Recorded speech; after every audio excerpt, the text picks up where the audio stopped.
Anabia. How about you going? Okay. Yes. So, greetings, family.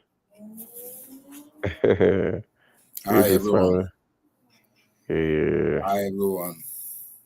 Yeah. So, yeah, greetings, Mr. T and Savik. Yeah, what's up, guys? Yeah. Hello, how you doing, brother? Yeah. Good. Thank God. So, without wasting time, we want to discuss what's going on in Nigeria. The issue with Fubara's impeachment, with Wike, President Tinubu. So, Victor, you know more about politics. So, Uh, what do you think? What do you think about the impeachment process going on? the thing is, is to me, it didn't come to me as a surprise. Why? Why do you say so? You could see, it was predictable to those of us that, have our eagle eyes on the day-to-day runnings of events, unfolding in Nigeria, especially as it concerns River State. First of all, you cannot take away the nuances of 2027, the coming election. Yeah. These are all things that have been in play. Remember that this president won River State by a whisker. And school of thought that, still believes that, he didn't actually win River State, is out there. I didn't say that. I'm just trying to, put to bear what people have been insinuating. And having said that, this impeachment came, when the Supreme Court has given its verdict that the Amaule faction of the State House of Assembly are the legitimate members of the State House, and haven't decamped from APC, which the same Supreme Court, and in one other case that I will reference us to during the course of this discussion, has also said that once you decamp from a party, you lose your seat. But the same Supreme Court reversed itself, although technically, because it didn't just lay it bare there, it just says that the Amwawule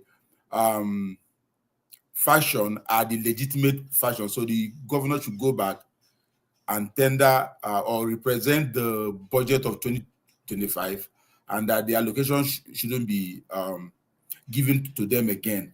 And so all that was playing out, and the governor came out to say yes, that he was going to abide by the Supreme Court ruling, which he did. He tried to write a letter to them. They said they didn't get it. He went to the State House. They couldn't allow him to access to the premises. He was sent back. And after all those incidents that played out, the next thing was that, a pipe was blown in, I think in Ogoni. And the next day, the president went on almost like what we are doing right now on a live stream and say, you are suspended. The State House is suspended. There's an emergency rule. And there's no place, there's no such thing as far as the Nigerian constitution is concerned. Even though I have some questions about the constitution itself, it should be a topic for another day. It has no place in that constitution, even as flawed as that constitution is. There is no place for the president does not have the power to suspend an elected House of Assembly or an elected governor. The president doesn't have the power to do that, but he did it anyway because that's how Nigeria rolls. So I have a lot of things to say as we go on, but to me, it is like the kind of democracy that is being practiced in Nigeria is is not been seen anywhere. You call it democracy, but in practice, it is, you can call it any other thing apart from democracy. So before we come to that pipeline bombing, there's a different school of thought have different opinions, right? Prior to that, I learned that the allocation that was meant for River State was suspended, that it wasn't given to Fubara. What do you know about that? Yes, I mean the Amawule, that is the Speaker of the River State House of Assembly, their faction house, they went to court. APC went to court to say, no, not APC, their faction, because at some point they were APC and now they say the PDP and back and forth. So they actually went to court to challenge the spending of the River State, saying that the governor couldn't present the budget to a four-man state assembly. And the Supreme Court sided with them to say, even though the Supreme Court is not supposed to do that, but they did it anyway. They said they stopped the allocation to River State, and then forthwith and now said, okay, the second judgment was that the governor should present the budget, the 2025 budget, to the Amawule faction of the State House. And so, but twist of event, now that the president all of a sudden appointed a sole administrator, which is not known to the 1999 Constitution as amended, they released the money. So now we don't know which one it is. Is it the Supreme Court judgment that stopped the allocation? Is it did the Supreme Court stop the allocation to the governor as Fubara or to River State? Because the Supreme Court never said the allocation shouldn't be given to Fubara. It was said that the River State allocation. But now that an administrator is there, even though unconstitutionally, as far as I'm concerned, and it's illegal, that's my opinion, they are now releasing the allocation to an unconstitutional position that is not known to law. So I have grounds with all these things, but all these things points to one thing. Like I said, it is the playbook for 2027. I believe that they are trying to soften the ground for them to be able to have a way in 2027. This is all, you could see it from miles away that they're not just doing this because the love of River State, or the River State is one of the most peaceful states in Nigeria. Like if you want to count states that have security issues, River State will come to maybe number 28.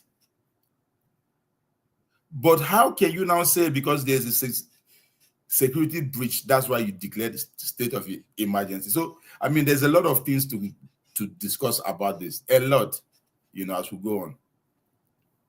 Chairman, do you have any question for Victor? Yes. So this guy, the guy, the military guy, what is his name? What's the guy's name? The guy's name is, he used to be a rear admiral. His name is he's from Akwa Ibom, right? Yes.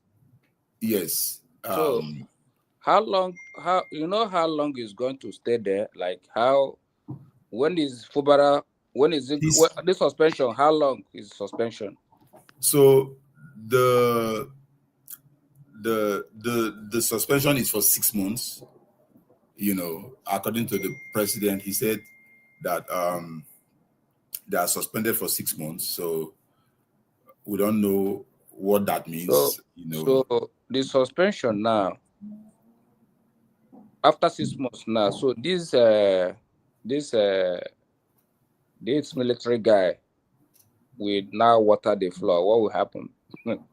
Because it seems that they have given him the money, right? The allocation, the money they're supposed to give. They have given him the I heard that they gave him the money yesterday or 2 days ago, right? Yeah. Yes. So what's going to happen? Maybe after the 6 months, they might still extend the suspension for my. That's my own opinion, because they might extend this thing till the election. You understand? Yeah. I'm thinking that might happen, because I don't see this guy coming back. They take out this guy, like, I don't understand what is going on. So what do you think that will happen? What's your opinion? So I mean, like I said, the game is for 2027. So 6 months from now, we'll still be in 2025, right? However, by the time this guy spends 6 months in River State, what do you think he's going to be doing? He's going to be realigning all positions. They're going to be consolidating in every nooks and cranny of the state politically. Okay. Otherwise, because they will wield the sticks, they will wield the carrot, right? The essence of this. I have another question. Sorry to cut you short. All right. So during this process, what do you think the Nigeria Bar Association? What are they doing anything about this, or the Supreme Court? What's going to happen legally? Because I know that this whole thing is not it's unconstitutional. So what do you think that will happen during this process? The thing is that the NBA has already taken a position. There was a communique when this incident happened. They came out they vehemently disagree with the position of the president. They said it's unconstitutional. It has no place. So, I mean, they don't have much choice. They have to resort back to going to court. Even though my opinion is just maybe an effort in futility, because already the court has been captured by the political class. So you going back to the same guys that already made this possible. Let me give you an example. The Senate president, because these guys in Nigeria, they have a way of, subverting everything that concerns. Look, like this guy said, Kenneth Okonkwo, he said that there are enough laws in Nigeria to make Nigeria one of the most beautiful places on planet Earth. But what is absent is the rule of law. I agree with him. I agree with that position. The present Senate, the 2003 electoral bill that was passed into law was supposed to help the 2003 election. In that bill, it was allowed for INEC to transmit election result from the IREV. That was supposed to help to cut off, when after mostly the manipulation takes place at the collation centers, right? So they did that to say, okay, once a result is declared at the polling unit, you upload it to the IREV. That way, everybody, you sit in your house and you see every result nationwide. And then at the end of the day, the INEC is going to collate that election from the IREV. So there wouldn't be any argument, because every polling unit will be seeing what happened in 2023. INEC deliberately sabotaged the IREV. Deliberate. This is supposed to be an umpire. It's like a referee playing for a team. VAR. Opponent, right? So, and at the same breath, there's a law that says you cannot contest for 2 elections at the same election. So you now cannot contest for House of Rep and at the same time contest for the Senate. What happened? This Senate president contested for the president of Nigeria in his party, right? He lost. And they came back. What happened? The guy that won the senatorial seat, they took the matter to court, up to Supreme Court. What the Supreme Court said, you threw away that law and instead Akpabio. The same thing happened with former Senate president. The same thing. So this guy have a way of subverting the law. They have a way, because they already planted their people in several places, right? Otherwise, ask me how a law that is so clear, you gets to court and then they give you something that you'll be shocked. So them going back to court is the only option that they have, because nobody wants to resort to anarchy, like going to the street and start causing havoc. So Fubara, all he has right now is to go back to court. And there's a guy in Abuja who has already taken the president to court as of yesterday. The guy from River State, right? Yes, he has already sued the president, that it was unconstitutional for him to suspend an elected duly elected governor. Duly elected governor of a state, that he doesn't have the powers. But the thing is that let me just say one or two things before you ask the next question. I believe that what they're going to do is that they're going to use the normal, regular, the common thing that they do. They drag it out. By the time before that case will be had, talk more of having a decision on that case. These 6 months would have elapsed. You're right. Would have elapsed. So I mean, that's all they have to do. They have to go back to court. So okay, have a question. Go ahead. No, Chairman, ask the next question. So basically, Fubara will not be contested. I don't think he's gonna do a rerun, right? I mean, the second time. No, I mean he has the constitutional right to recontest. Is the constitution allows for one to contest twice. After your first tenure, you can go back for this second and contest. But the thing is, from the way things are, I mean, we just hope that there will be an atmosphere for even an election. That's I mean, the way things are right now, you had the other day when Asare was like all over the place, threatening brimstone and fire. We don't know what is going to happen, but we hope that everybody should still be calm. We hope so, man. We don't no problem in Nigeria, man. Yes, there shouldn't be. I mean, I don't think violence can ever resolve things. At the end of the day, you have to come back to Iran. They should settle this case, because nobody wants any problem at all. So, but I was hearing of impeachment. All of a sudden, is declaration of state of emergency. Why switching from impeachment to state of emergency? What really happened there? Do you have any idea about that? Of course. What happened was that when, like I said, Fubara actually he agreed and also was abiding by the Supreme Court judgment. The judgment says that he has to present the 2025 budget to the State House of Assembly, and that the Amaule faction they are the legitimate representative of the people. So, and Amaule, as the speaker, he wrote to the State Assembly. There was no response, and when they were confronted with that, they said they didn't get nothing. I have a question. Victor, wait, sorry. Let me come in. This impeachment of a thing, right? Yeah.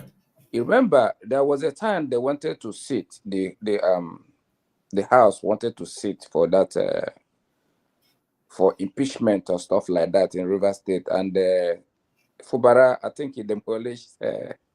No, that was what happened. Can you explain that to us? Yes, so that was at the initial stage of. You have to start crisis. From there now. That was when this whole problem started. Remember?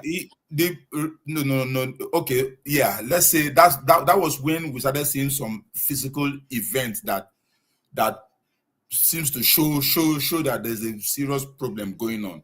But before that time, remember that there's always this. The Minister of FCT has been fingered as the person, that is playing the drum that most of these guys are dancing, right? You know, it's been said even in all over the place. The minister's name has been called to say, you know, he is the one. So what happened was that at some point, like we had that they were about to impeach the governor, and the state works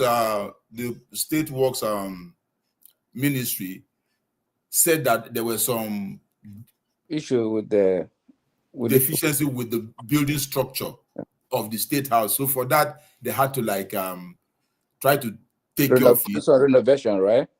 Yes, but those were just, you know, some of the things, like, you know, that goes with politics. After then, it was then that these guys now defected. Yeah, because remember they defected. We saw it. I saw it with APC flag, and they announced. As a matter of fact, I even saw the affidavits that they did in court that they've defected to APC, and the agreement that was made by the president between Fubara, the FCT minister, and the state assembly.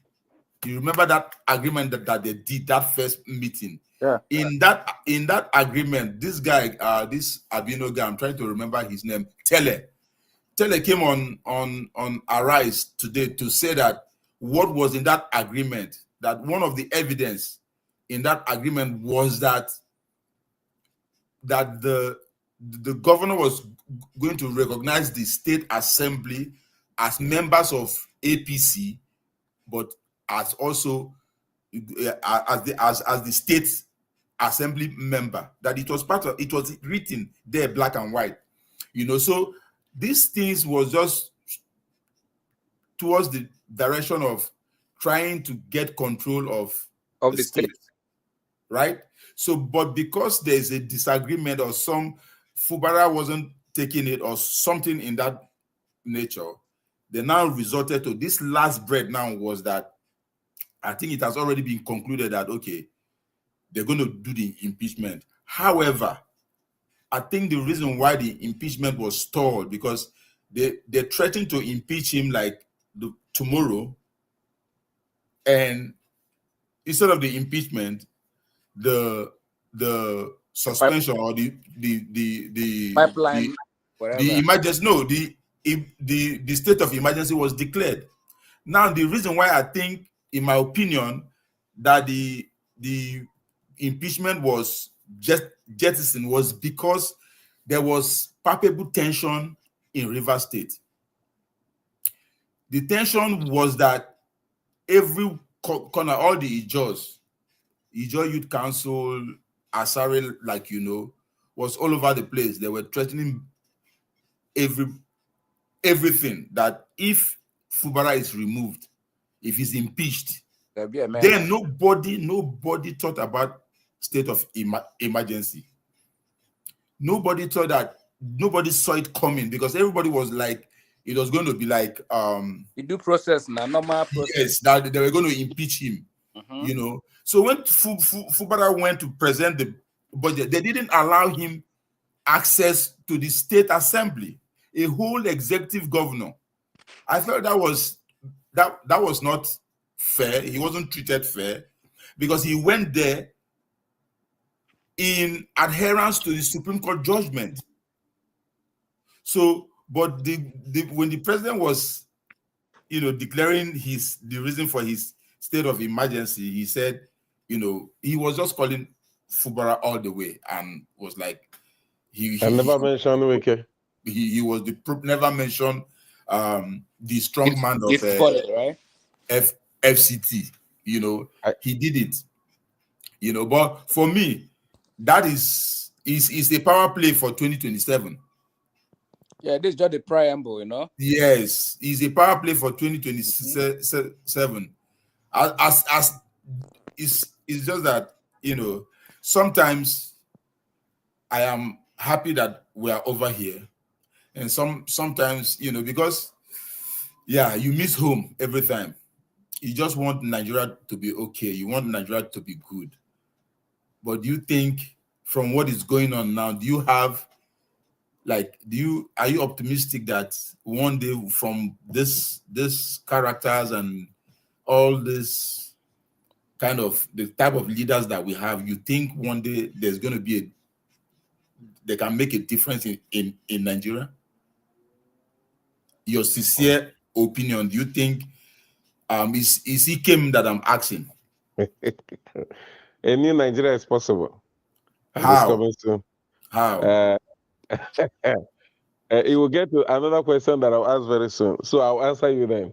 Okay. But then, what gave the president the constitutional rights to, to create the state of emergency? What do you think about the pipeline that burned? Do you think it is in connection with the pipeline? And then again, different school of thoughts. Some say that it's connected to the pipeline, and then some say that the pipeline could be a blackmail just to get Fubara out of the way. What's your opinion on that? So okay, so I cannot say for,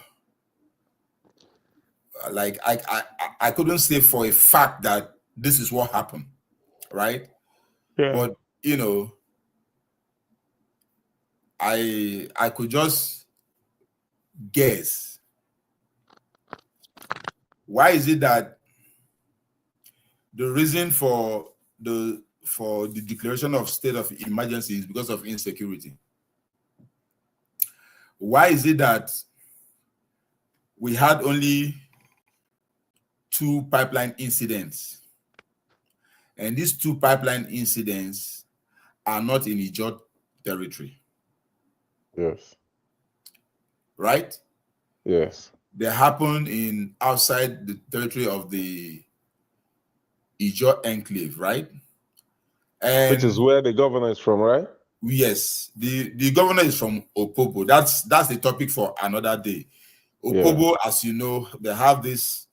I don't want us to go there, but Opobo, majority of people in Opobo, they speak Igbo, right? So, okay, yeah. But let's just, the Ijaw, as far as the Ijaws are concerned. So let's just leave that for another day. But these 2 incidents happen in areas that are not of Ijaws, right? And then you ask yourself, immediately it happened,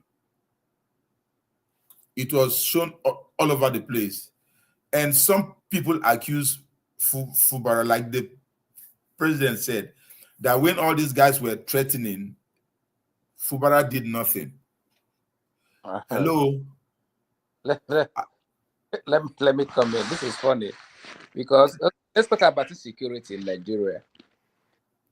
Look at what is going on in Benue State, but the herdsmen and the farmers and stuff like that. Yeah. They declare state of emergency over there. No. What's going on in Anambra State, kidnapping and killing and stuff like that. They have.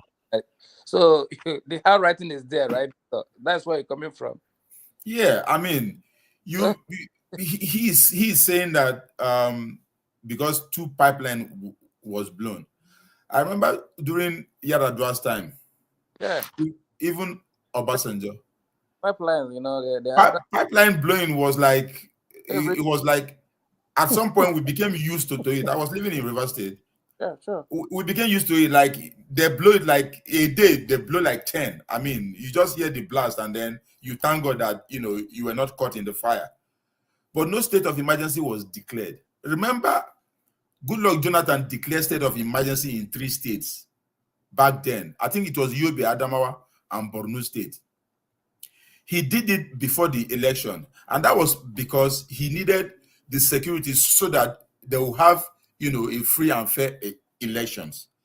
And however, he did those without suspending the governors because he didn't have the powers. He knew that.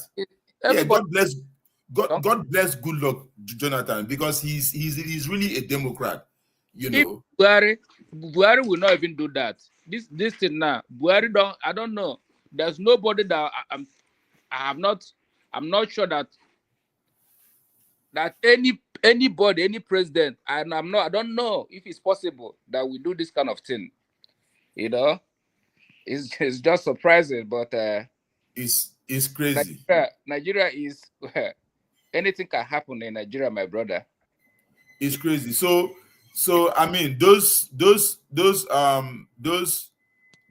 reasons, as far as my opinion is that he didn't hold water. Yeah, because right now as we speak, I don't know if you guys saw the video of 3 Nigerian soldiers that was executed. Where? I think it's in is it is either in Yobe or Borno or any of this northern state. I've forgotten the exact state. Yeah. And the funny thing about it is, how can we have Nigerian soldiers being treated so badly by a ragtag army, and the president is declaring state of emergency in Rivers State? That's why I said this seems to be like a power play, for 2027. Otherwise, Rivers State doesn't have the kind of security challenges that you could say, okay, let's declare state of emergency. No, I don't think so. I don't think so. Rivers State is arguably one of the most peaceful states in Nigeria. So now bringing National Assembly into this. So this was debated in National Assembly, but then some people are saying that that some senators were given a bribe of $25,000 to vote, right? And then now it's like I listened to that during the votes. I didn't hear anybody say nay. It's like everybody signed up for what's going on. I don't understand what's going on. And now some school of thought say that the Senate is rubber stamped. So whatever the governor says, that's it. You see, this brings me back to the question that I was trying to ask you the other time. Do you still have hope? You say a new Nigeria is possible. Look at this now. What is supposed to be the work of the National Assembly? It's supposed to be for checks and balances, right? Yeah. They were supposed to make laws, check the executive. The judiciary are supposed to interpret the laws, right? They were supposed to have the power of the purse, right? Because they are the direct representative of the people. So according to the 99 Constitution as amended, the president he has the power to declare state of emergency, but he doesn't have the power to suspend an elected officer of the states, right? Yeah. Haven't declared state of emergency, the Constitution said, okay, he has 24 hours for the National Assembly to rectify it. However, it's clearly stated that for the National Assembly to rectify that state of emergency, the National Assembly must have 2/3 in both houses. 2/3. Talking about that, I saw something funny today. So if I may, finish a point before we can, go to the next point. So still in line on the same. Yes. I saw when they were counting, I think it was in the other house, not the House of Senate. They were counting, and one of the, I think it's House of Rep, one of the rep member was like, they should count per head, right? And the speaker was like, that is there's a register. There's the register, so the register will speak for itself. It was funny. So I would like you to talk about that too. Yes, I was getting there. The thing is, the Constitution requires 2/3, and the truth about it, the 2/3 is not supposed to be on a voice vote, because you cannot determine 2/3 of the assembly by a voice vote. So what they did there, according to I quote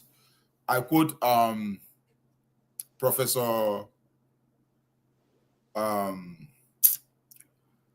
what's his name? My erudite professor. I'll remember his name and I'll just say it. He said that they murdered democracy. Well, I remember the man, what's the name? I remember his name, this Delta man. I saw that. Yes, he said they murdered democracy. Why? Because let's assume that you people want to do what you are asked to do because you don't have a mind of your own, it seems. But why will you subvert the procedure and the processes? What they did was undemocratic. Now you are the one of the House member insisted that they should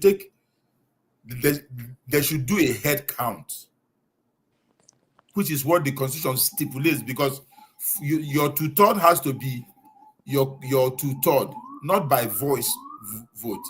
And the speaker said no, that they have to make do with attendance. It's unknown to the law. I'm not a lawyer, but common law. I have the Constitution right there. The next time we'll have this conversation, I will have to bring the 1999 Constitution. It's not known. Which is the real Nigerian Constitution. You are supposed to have 2/3, but the speaker said that they were going to use the Zoom, the register, the attendance. That's what he said, that they were going to use the attendance. It's not known to law. And then when they went, I thought that was funny.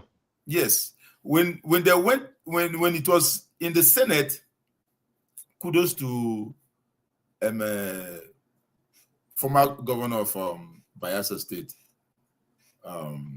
Why this guy's name just is it Vic?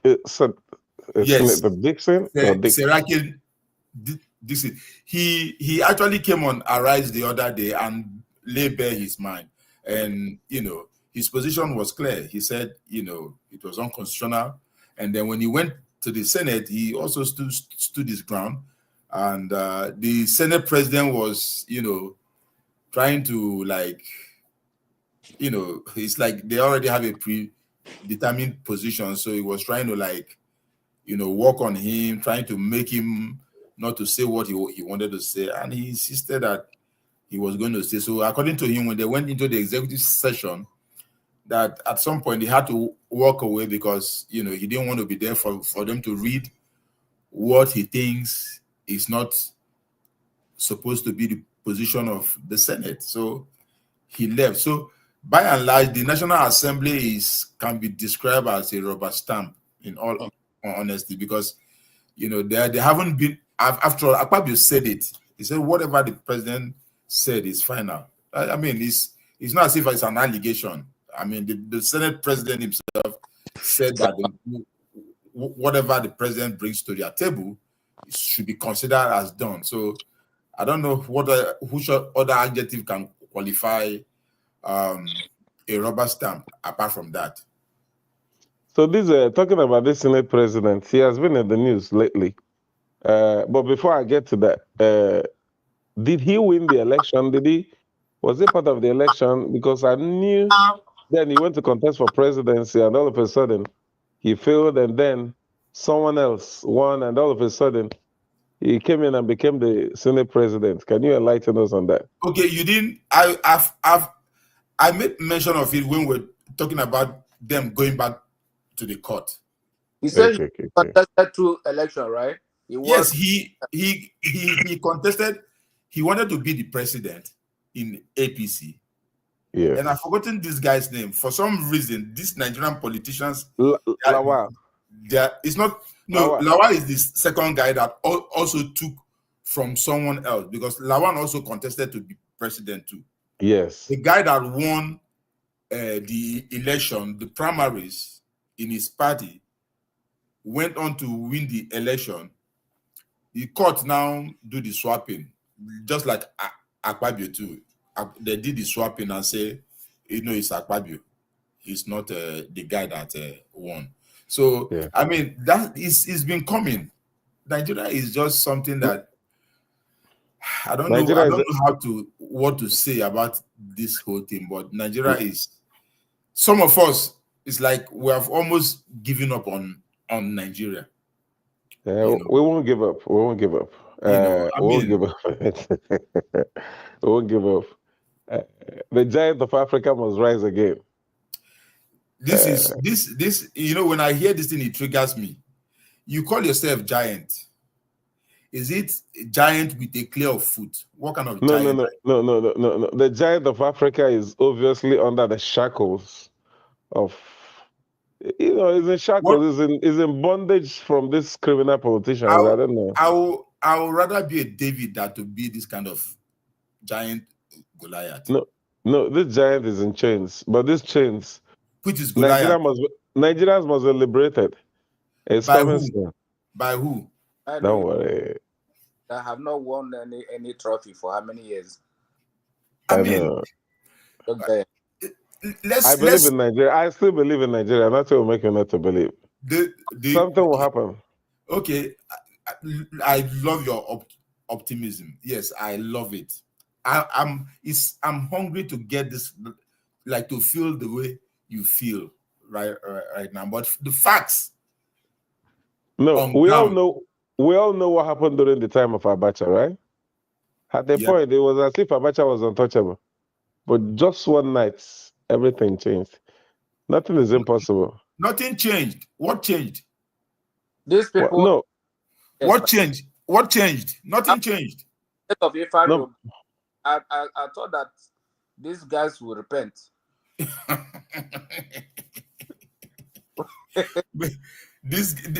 They are not scared of those type of things, so those type of things doesn't touch them. And don't wake up. And people are still there doing this kind of thing. I don't understand. It's terrible. It's crazy. Listen, the thing is that, gentlemen, as we speak right now, the River State elders had a conference some few hours ago, right? Okay. Yeah. They are demanding the whereabouts of Similaye Fubara, because since this incident, nobody has seen him. He hasn't spoken to anyone. He hasn't given any press briefing or conference or whatever.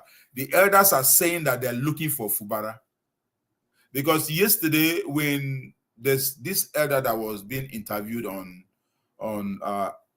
is it on channels? I think it's Arise, and he said it explicitly that even as at that point, because he was asked, he said as at that point, he hasn't heard from him. Nobody have seen him. They don't know his whereabouts. The last thing that they knew was when he was asked to leave the State House. So right now, he's subject to speculations that no one knows the whereabouts of the governor. I don't think Fubara is worthy to be a governor. I don't think so, because the way he was mostly pulling weight, I thought that he has something behind his, but I didn't know that they can just blow him like that. You just run away from the government house, I thought that as this, I was thinking that he's going to, No, Chairman, we're talking about federal might. It doesn't matter, you're the governor at least. No, federal might, guy. Before the state will prepare to support him. See, this thing is a game. They were playing the card of impeachment, so they had their game unplanned up. The next thing, pipeline, and the next thing, state of emergency. You understand? So if the federal is coming against one person, before you can prepare, the federal is too strong. Look, they're too strong. Let me say this. You know, sometimes we act as though we don't know what Nigeria seems to be like. The Nigerian political scene is, the more violent you can assert is the higher you go. If you are the type that, you know, wants to do things normal, like you want to follow the law, right? You want to do things as you should. I mean, there are very few of them that will last for even a season. The likes of P2B, let me give you an example. You know, after the 2023 election, we were all here, we're following things up. I'm going to P2B, so, but continue what you say. Okay, so I wanted to just use that as an example. So what happened after the elections? After the elections, P2B said people shouldn't go out of the street, that, you know, people should be calm. There's this guy that they call, what's wrong with me with names this evening? This journalist. Which network? Which of the networks? No, he's an independent journalist. He's the one that showed us the passport of that, you know, the president has a dual citizenship with, I think, is it Guinea or Equatorial Guinea? You know, and also said, you know, a lot of things about his case in Chicago and things like that. Yeah, I know the guy you're talking about. Yeah, I'm trying to remember his name. Yeah. You know, so the guy said it immediately. P2B made that call. The guy said that P2B has lost out. He said immediately, he said that the guy said that P2B has lost out. That the people that P2B is dealing with only understand the language that they also play. That if P2B had kept quiet and allowed people to demand for whatever it is that they might be asking for, that the negotiation would have been different. But as soon as he asked them to be calm, follow the law, what happened? And at the end of the day, I mean, the court said it was P2B was, INEC said P2B was third. And so he became third, you know, but Fubara is not like, he hasn't been in, like, in the political terrain, like he hasn't been in the field, right? Yeah. The Fubara hasn't been in the field. He has been around. I mean, like, I think he has been in the ministry. He has been working. He has been, you know, but he hasn't been like out in the terrain, like, you know. So this is his first time, and I think the minister, you know, single-handedly, you know, propped him up, you know, and then, you know, gave him the ticket of the party, and at the end of the day, he was declared the winner of the state until they fell out. So, like you said, he doesn't have that political sagacity. I think that my destiny is that I think he was handpicked because they knew his capacity. They knew that he's not that kind of person that will fight back, you know. Remember, this guy, the process he got there too. You know, Nigeria now. So they put whoever they think that they will be able to manipulate, because let's make this thing the other way around. Had it been that the governor of River State now is still the minister of FCT, is the governor. Do you think this kind of thing will happen to him? It's not. You don't. You when he was made when he won the first election, right? Remember, it was Amechi that was there. Yeah. Yeah. Okay. Who? Amechi? No, he took over from Amechi. Okay. He took over from Amechi, yes. Amechi kicked out Omeya, right?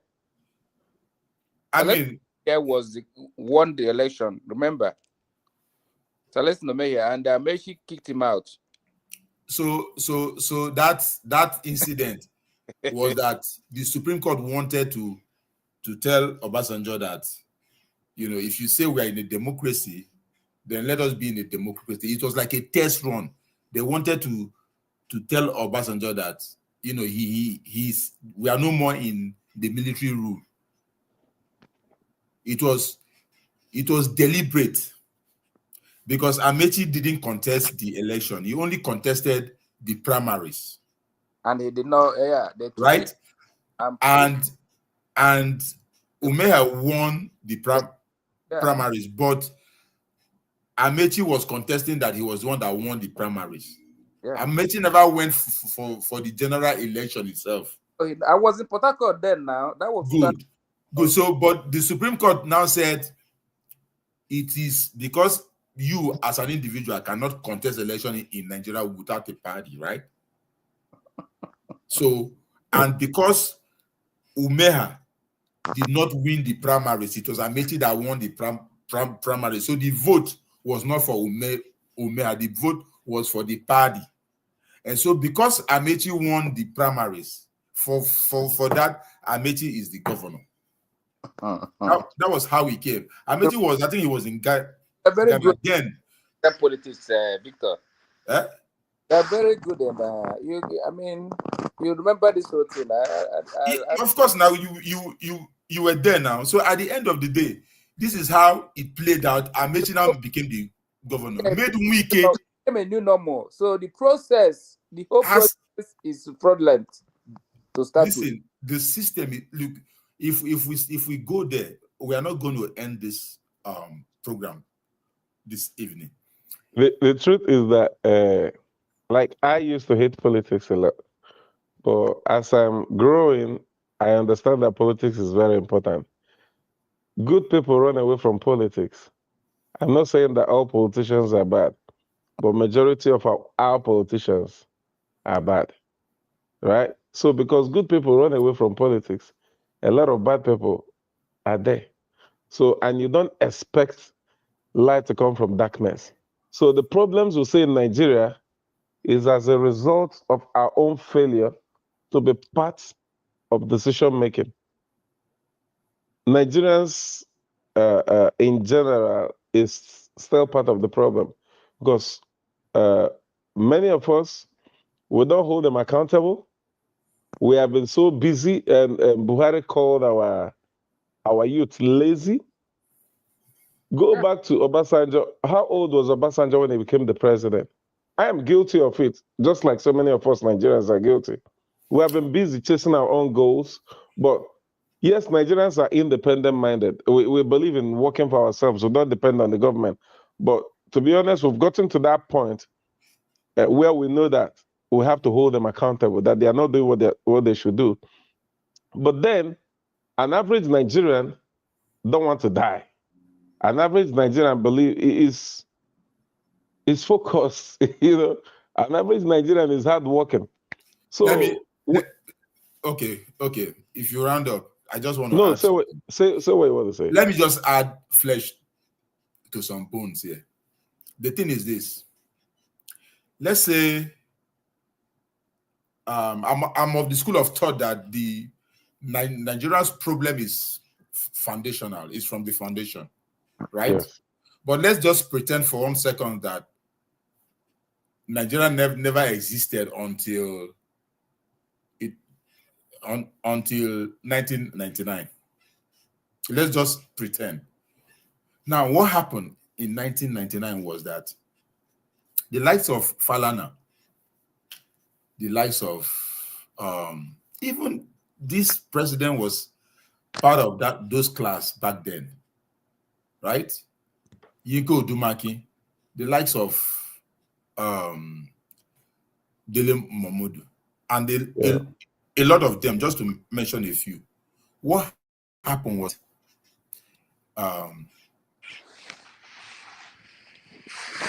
these guys were the ones in the trenches fighting the military. I can apportion blame to the citizenry, but believe you me, the citizens are left with little or no choice. Yeah. After the military were almost kicked out or were kicked out, remember why they call General Ibrahim Babangida the evil genius? Remember why he was nicknamed Maradona?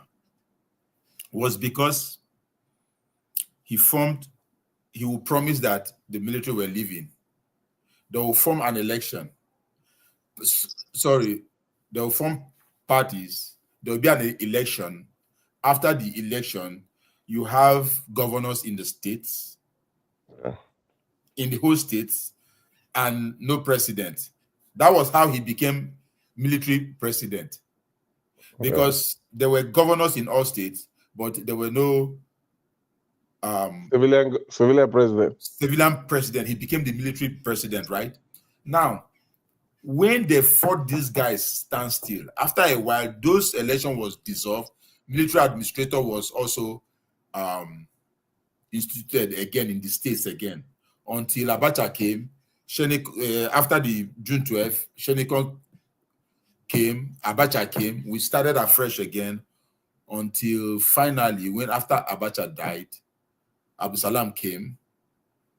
When Abu Salam came, he also tried to he conducted the election. As at that point, most of the decent guys are out of the scene. People who like from civil society, they refused because the terrain was so murky. So it was only like what we use in street palace as rugged guys that were in the streets. Those guys that were like, they just like joke. You know, the military guys will say, okay, you come and contest for this, you contest for this. That was how it happened. And one other thing that happened that is of significance was that, remember the G32 led by Ekweme, Abubakar, Remi, and the rest. They were the only group of politicians that were in Nigeria and fighting Abacha. The rest, you cannot stand. But these guys were old politicians. So they were elder statesmen. So they stood their ground. They stayed and they criticized Abacha, but Abacha couldn't touch them because these are statesmen. So immediately Abacha died, these G32 were the one that metamorphosed into PDP. Majority of them. And this is why each time we remember this issue of Nigeria is very painful. And they needed to have a primaries. What happened? Abu Salam and the likes went to the prison, brought Obasanjo out. Whereas the guys, the statesmen, they wanted Ekweme to get the ticket of PDP. It was unjust. They used this guy from Enugu State. What's his name? Jim Wobodo. To knock him out. Jim Wobodo said that Zeke will be rolling in his grave if Ekweme is given the ticket. Why did he say that? Because Ekweme deputized Shagari. Yeah. Right? So why I have to take us back here for us to see that the citizenry doesn't have much choice here. That they are left with less choice. You know. No, but it's time for Nigerian youth to stand up. How can these few old men just be controlling Nigeria? We ran away. like cowards. Yeah, No, like cowards. I know run away. I didn't run away. No, I came to take away. care of. Listen, that country is a dream. They will kill your dream. If you have the opportunity to attain your dream elsewhere, you do that. I mean, migration has been from onset.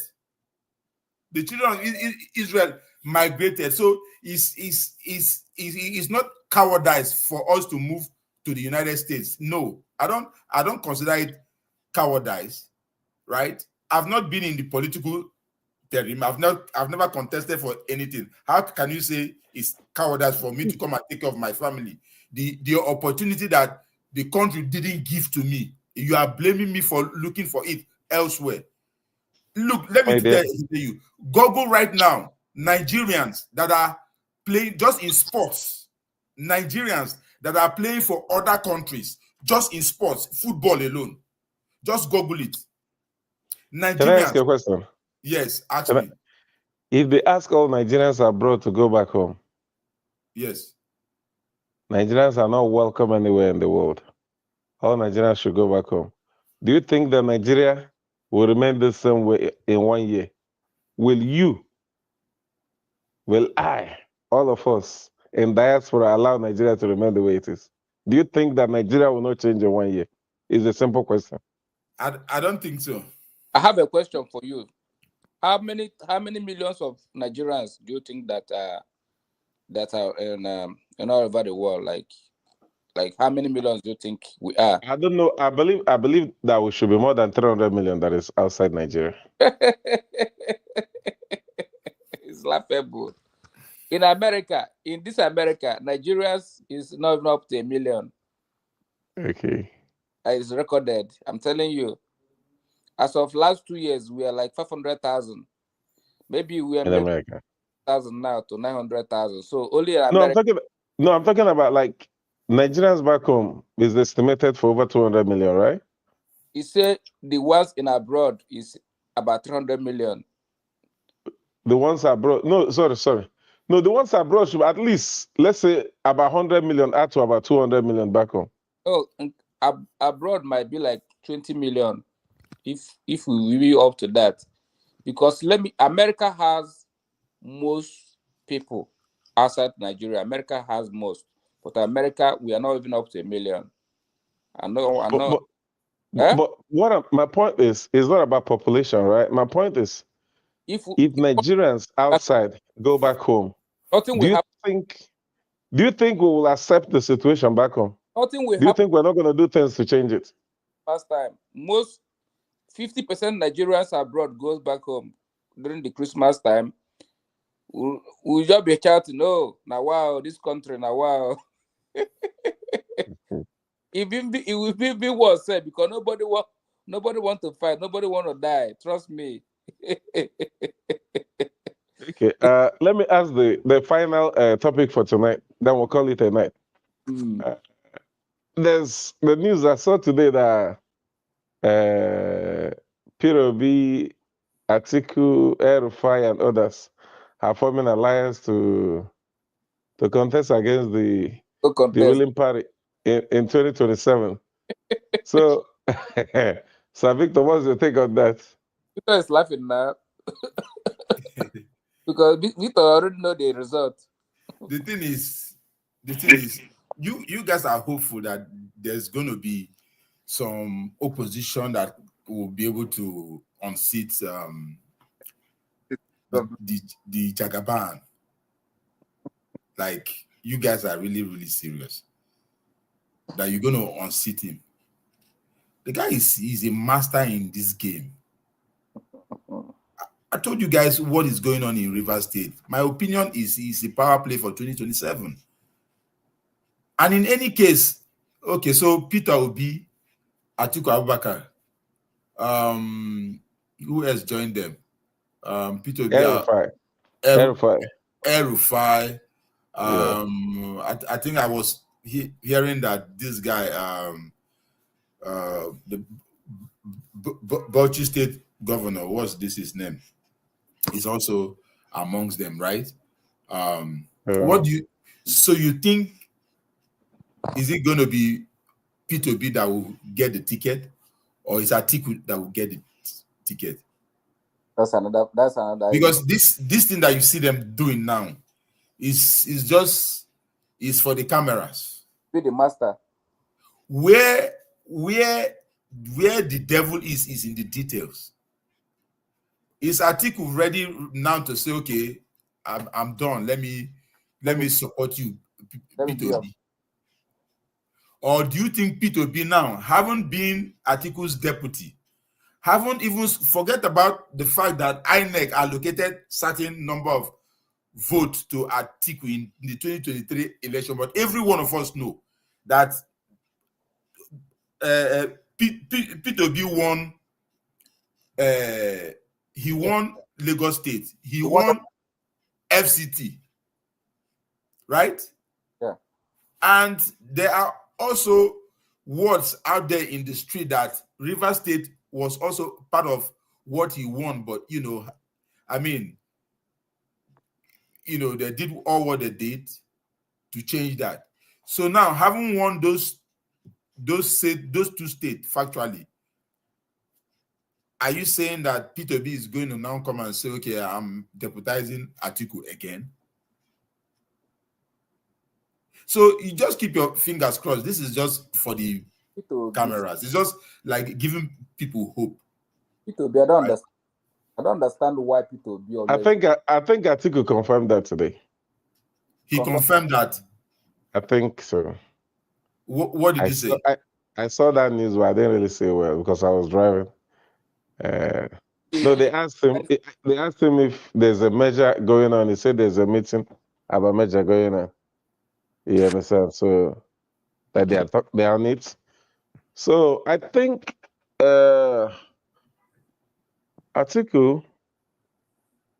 I don't know if Atiku can step aside for P2B. I don't know. El-Rufai is not there. He's not there. He doesn't have any grounds. He lost his grounds already. So he's politically irrelevant right now as long as Nigeria is concerned. Because he lost his base, and I don't know who will trust him again. So he just has his name. You understand? But that name, I don't know the weight of that name. I don't know the integrity behind that name. But Atiku is still strong. Atiku is still Atiku. Being that he is enough now. And but if P2B, if they agree to let P2B fly as the aspirant, what do you think will happen to Dati Ahmed? Oh. Well, if Atiku decide to step aside for P2B as the aspirant, what about Dati Ahmed? Will Atiku be humble enough to deputize P2B, who was supposed to be his deputy? I think it's possible. Let me tell you why it's possible. Because the last election, everybody see what happened. P2B. Atiku will go. Was on paper. Was on INEX board. Okay. That he's the second person. P2B has people love him more than Atiku have seen it now. The hard right is that if both of them run, Atiku will get vote from the north, P2B will get vote from the east and north and everywhere. And if P2B go and became the deputy of Atiku, nobody will vote for them. Trust me. Nobody will vote for them. I know. Because a lot of obedience are angry. So, Victor. Yeah. A lot of obedience are angry that P2B's name is being mentioned in the merger. They think he shouldn't merge with these people because they see them as darkness and him as light. He shouldn't have anything to do with them. And I want to get your opinion, but I want to say my opinion first, right? Okay. I think the way Nigeria is, right? P2B, he he needs those people as well. And I am obedient. I love Peter Obi because I believe in him, because he was my governor in Anambra State, and he was the only Nigerian I ever voted as Anambra governor, and he never failed. So because he didn't fail, I believe in him. I trust him so much. Now, that being said, to be the president of Nigeria, there's no way he will not build alliances, right? There's no way he will not collaborate with others in many ways.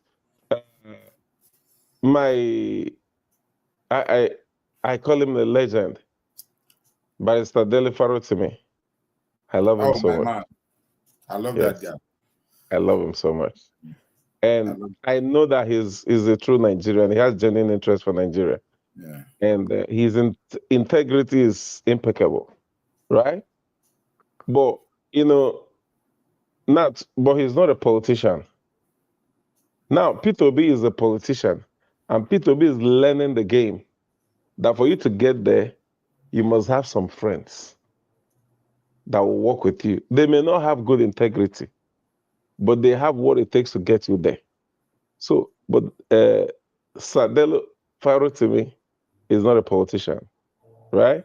So that I had him. He wasn't cool when Peter Obi met with some of those people the other time, right? He wasn't cool about that. When he attended the book launch. Yeah, the book launch of Babangida IBB. Yes. So he wasn't cool about that. But he's coming from his own side. But coming from a politician's point of view, I believe that Peter Obi need to, collaborate with some of these people to be able to get there, and then see if we can liberate Nigeria from the shackles of these criminal politicians that has held Nigeria in bondage for decades. So what's the opinion on that?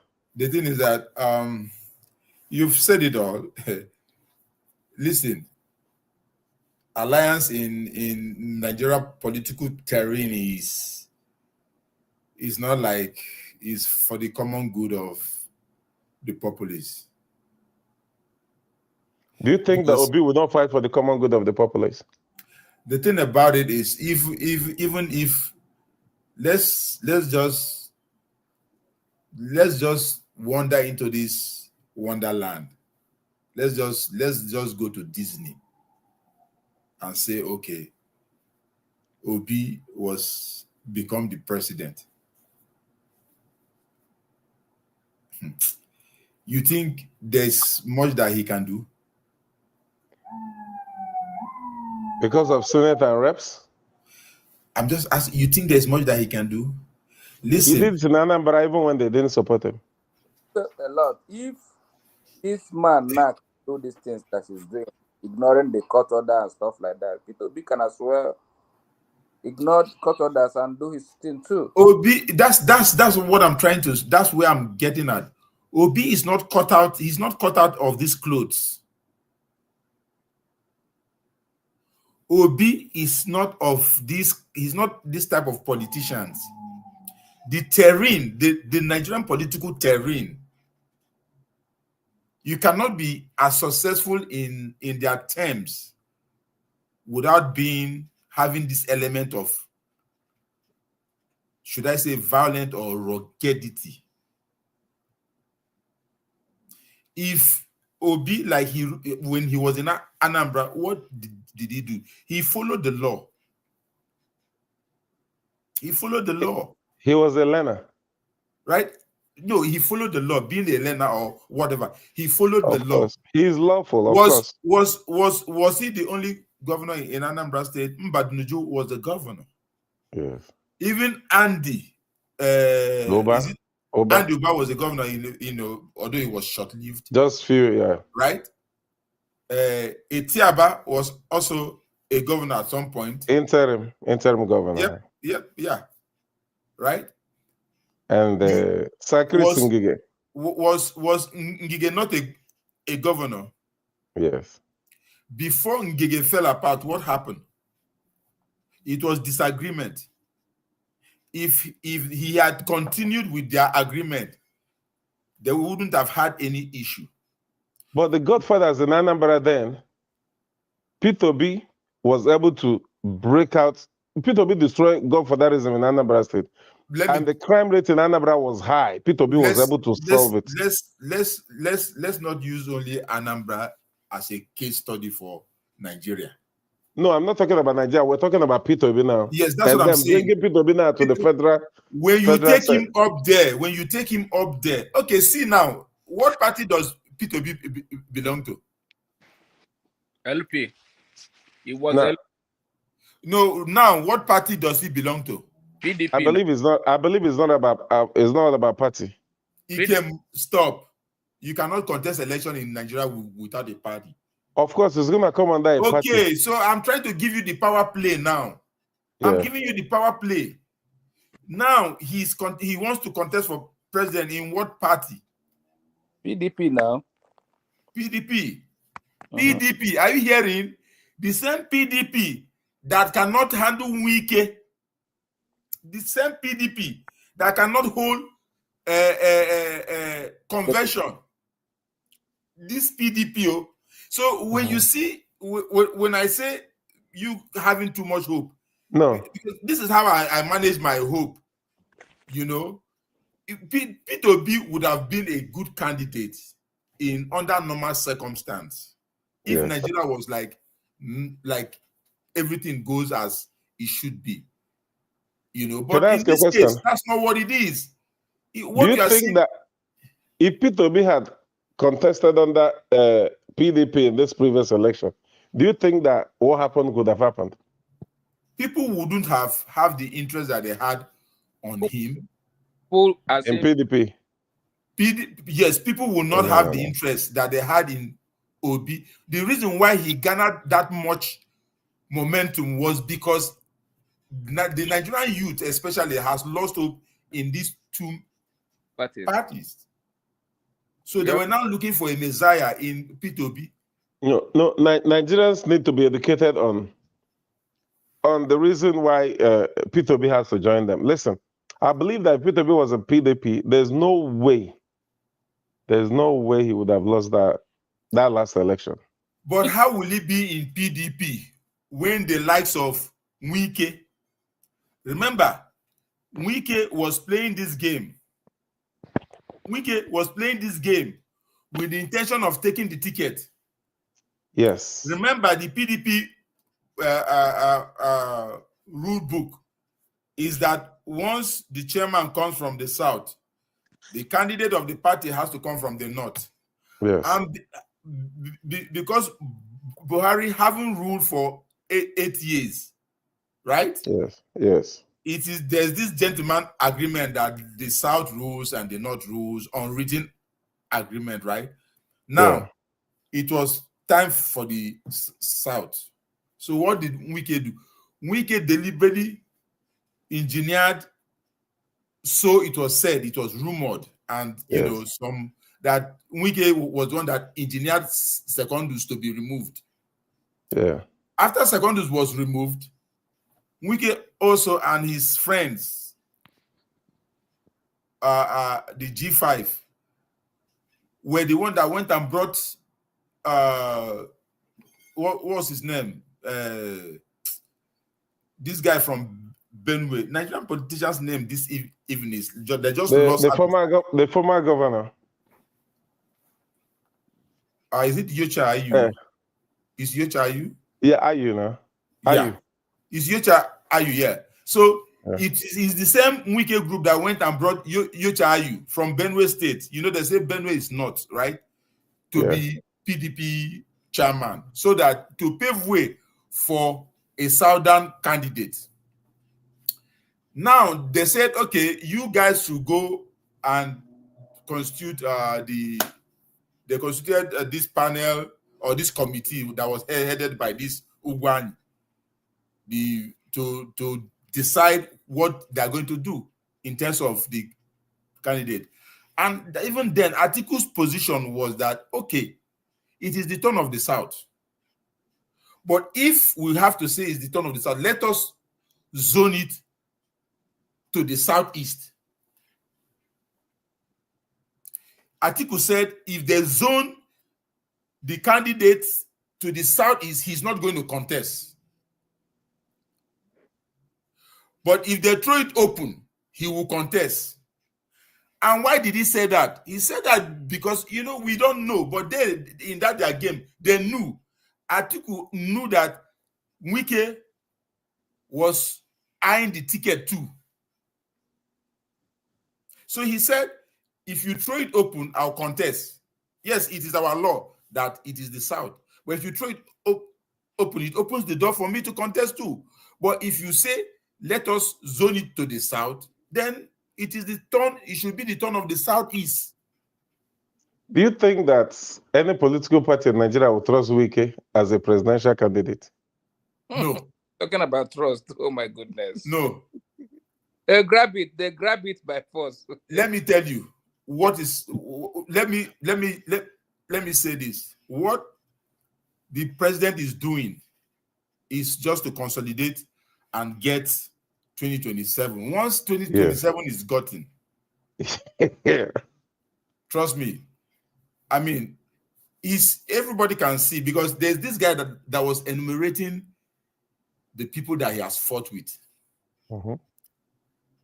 He has fought with Goodluck Jonathan, Patience Jonathan, Peter Odili, Mary Odili, John Azunta Mbata, the guy that introduced him, right? To Peter Odili. Amechi, name them. That everybody that he has ever had something to do with in the past, he's in enmity with them.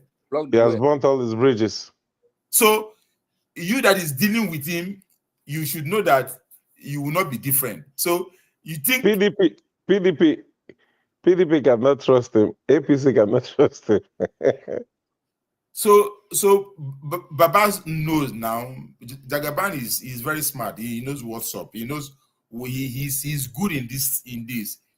You remember when Buhari was the president, and there was this herdsman, hula balloon everywhere, and I think the leader of Afenifere was killed. No, the daughter of the leader of Afenifere, not Pa Adebanjo, the one that died before Pa Adebanjo. His daughter was killed, and people were saying that it was the herdsman and thing. And when Jagaban came, do you know what Jagaban asked them? If you say it's Fulani herdsman, where is the cow? Mm-hmm. Do you know what that means? If you say it's Fulani herdsman, where are the cows? Mm. So I say that to remind you that he knows the game. He knows everything that is going on now. You can't play him because he's been in the game as an activist, as everything. So he knows what's up. I mean, the FCT minister can only enjoy as much he can enjoy the publicity he's getting now until 2027. You know, nothing lasts forever. Nothing. You know, at some point everybody will have to, you know, give way. You know, so it is what it is. I mean, I'm so optimistic that. Sorry, I just love your optimism, especially you, Ikem. I love the way you have this high hope. You know, I wish I have those, but from what I know, from what I don't know if I'm being haunted by, like the way I see things or the little information I have about, you know, our history. You can ask yourself, why is it that we are not taught the history of Nigeria in school? Why do you think that is? Do we have history? There's nobody that doesn't have history. Every country has. They don't want people to know the truth, the atrocities they committed. They will not. That's not history. At least war. I don't know if war now. I don't know if they taught you guys, the history that they taught us was that Mungo Park discovered River Niger. That's the history that we know. They didn't teach you how many years Britain ruled Nigeria. They taught us that Richard Lander and John Lander were the one that completed the Mungo Park voyage. I don't know if they taught you guys those. Those are the history. It's the same thing they taught us. It's just a lot of things now. Yeah. I want to ask this last question so that we can end with that. Like we have 5 minutes left, right? Yes, please. 5 minutes, please. Yes. So, what role do you think the church will play in what is going on in Nigeria, in making the new Nigeria reality? Do you think the church has a good role to play? Do you think they've been doing well? Do you think there's hope, or do you think they're irrelevant? And no, a young girl said something. She mentioned a number of positions held by redeemed pastors.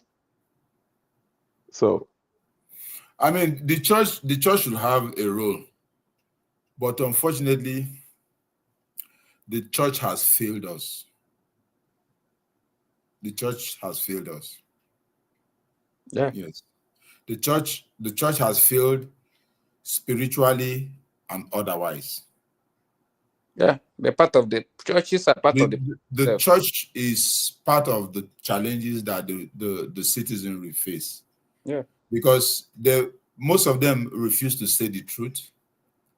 They refuse to tell their members the truth. They only read the portion of the Bible that will suit whatever it is that they want to achieve. In another topic, just give them hope. Need like 2 hours to talk about churches. I mean, but the thing is, if you ask me in one word, there are very few churches who seems to be representing what Christ would have wanted us to be doing.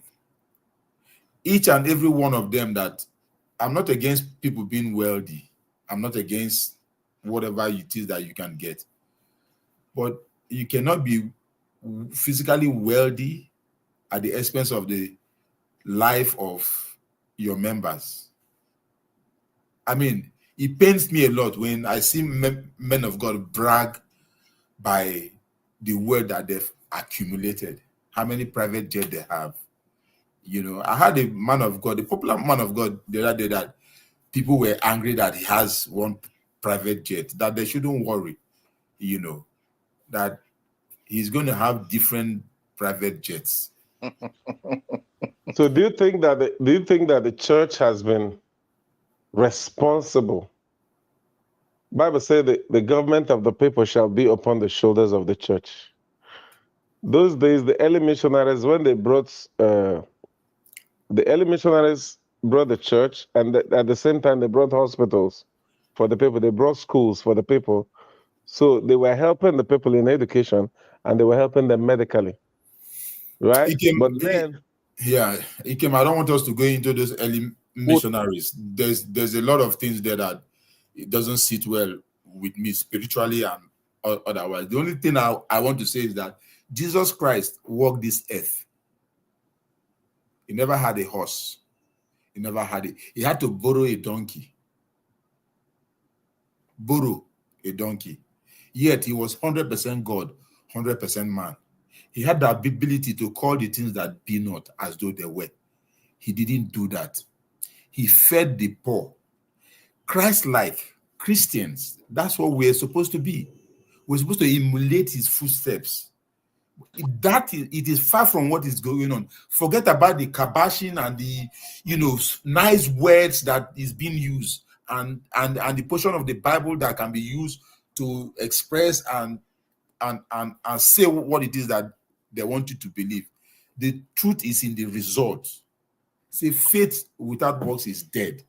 How can you be the most prayed or the most prayed country on planet Earth and see how Nigeria is? Look at Nigeria. Look at the results. If I become the country of the president of this of Nigeria, if I become the president today, I will ban some churches. That's the first thing I will do. It's not about Trump there, he will do this. He will do this for his first day. I will ban. It's not all, because churches, many churches in Nigeria it's even part of the problems. So, gentlemen, sorry to cut you. We are out of time. Okay. We are out of time right now. Yes. Now let's talk about the structure of it. Thank you very much. Thank you very much. So I'll end with this. All those churches that their schools are more expensive than the schools in America, and they call themselves churches. That is horrible. So thank you, brothers. Thank you very much for your time. God bless you.